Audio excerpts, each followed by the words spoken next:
The message reached Supreme Headquarters just after dawn. It moved through layers of staff officers and intelligence summaries before landing on the desk of the Supreme Allied Commander Dwight D. Eisenhower. The wording was clinical, precise, almost detached. The reality behind it was anything but. The U.S. Third Army had crossed the Moselle River in force. Multiple divisions were engaged. Engineers had thrown bridges across under fire. Artillery was committed. Armor was moving. It was not a reconnaissance probe. It was an offensive. And it had not been authorized. Eisenhower read the report once. Then again. The details did not change. East of the Moselle, George S. Patton had committed thousands of men to a fight that Supreme Headquarters had explicitly intended to delay. There had been no final clearance, no coordinated allocation of fuel, no strategic approval. The order had been given anyway. Somewhere along that river line, American soldiers were already under fire because one of the most aggressive commanders in modern military history had decided that waiting was more dangerous than acting. This is not a story about a triumphant breakthrough. It is not a story about a catastrophic defeat. It is a story about friction, between aggression and restraint, between battlefield instinct and coalition strategy, between two men tasked with ending a war but divided over how to do it. By September 1944, the Allied armies were riding a wave of momentum that felt unstoppable. The breakout from Normandy had shattered German defensive lines. Paris had been liberated. Columns of American and British armor raced across France so quickly that maps could barely keep pace. But speed came with a price. Supply lines stretched thin across hundreds of miles.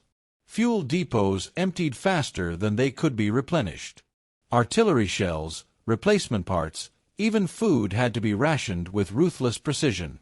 Eisenhower's strategy was built on coordination. He was not commanding a single national army but a coalition, American, British, Canadian, and Free French forces operating under a unified structure that depended on trust and balance. Every major decision had political weight. Every gallon of gasoline sent to one army group was gasoline denied to another. In that fragile equilibrium, discipline was not optional. It was essential. Patton, commanding the Third Army, saw the situation differently. His forces had advanced with extraordinary speed since Normandy. He believed the German army was reeling, barely holding itself together. In his view, momentum was everything. If the Allies paused, if they allowed logistics and caution to dictate tempo, the Germans would recover. Defensive lines would harden. The war would drag into winter. The Moselle River represented more than a geographical obstacle. To German planners, it was a natural defensive barrier guarding the approaches to their homeland. To Patton, it was a door left ajar. Intelligence reports suggested thinly manned positions and shaken morale. He believed that a rapid assault could crack the line before reinforcements arrived. But Supreme Headquarters had other priorities. Eisenhower had committed major resources to a northern thrust under British command, a gamble that would become known as Operation Market Garden. Supplies were flowing north. Patton was instructed to consolidate, hold ground, and limit offensive operations until logistics stabilized. Patton did not openly rebel. He did something more subtle and more consequential. He ordered what could be described as a reconnaissance in force. It sounded limited. It was not. Divisions were positioned. Engineers prepared pontoon bridges. Artillery units registered targets. Infantry companies moved under cover of darkness toward crossing points along the Moselle. Once those men stepped into the river and onto the far bank, the operation would be irreversible without humiliation and bloodshed. Patton understood that reality. He also understood Eisenhower. The Supreme Commander would not order troops already engaged to retreat unless disaster demanded it. By creating facts on the ground, Patton was forcing a strategic decision after the commitment had already been made.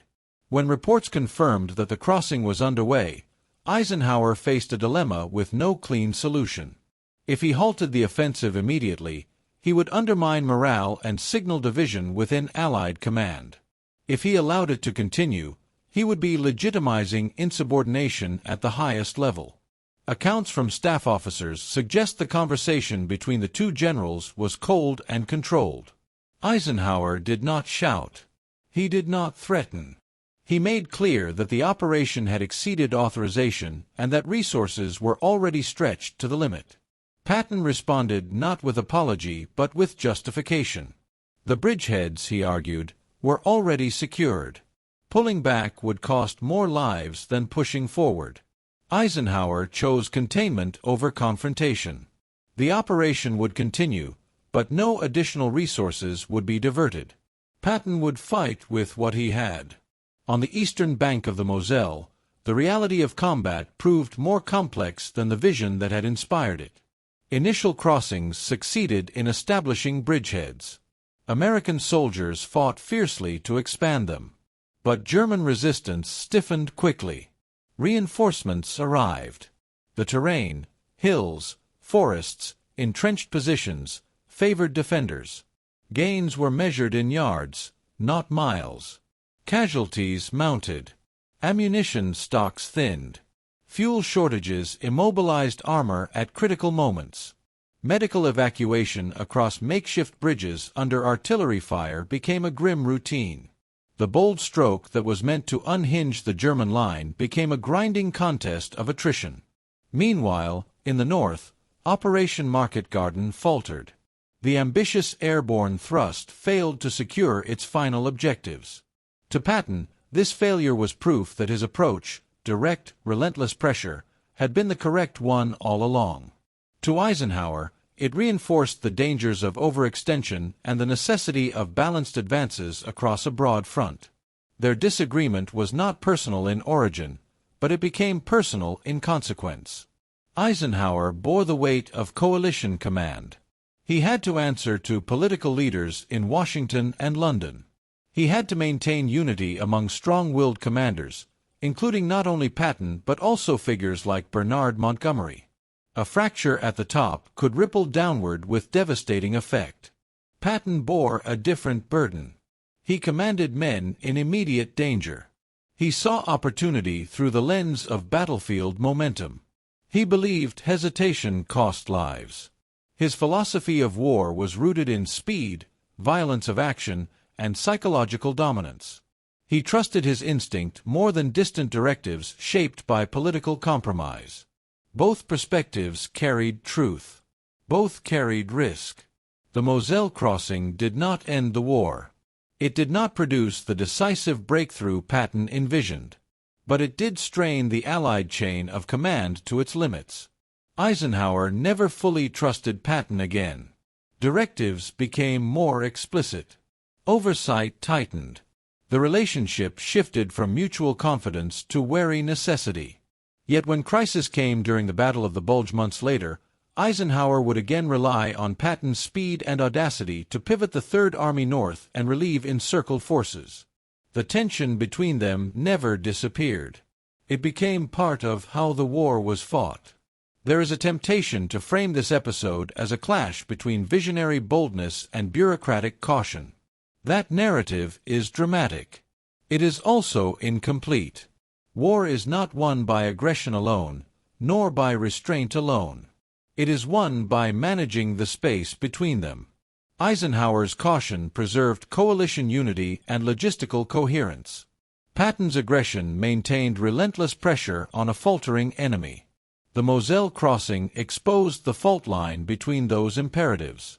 It showed how thin the margin can be between decisive action and dangerous overreach. In the end, the river was crossed. The bridgeheads were held. The campaign moved forward. But something intangible shifted. Trust, once strained, never fully returns to its original shape. Two commanders bound by the same mission emerged from that autumn with a clearer understanding of each other and a deeper awareness of the cost of unilateral conviction. The war went on. Germany would fall months later. Victory would belong to the coalition, not to any single general.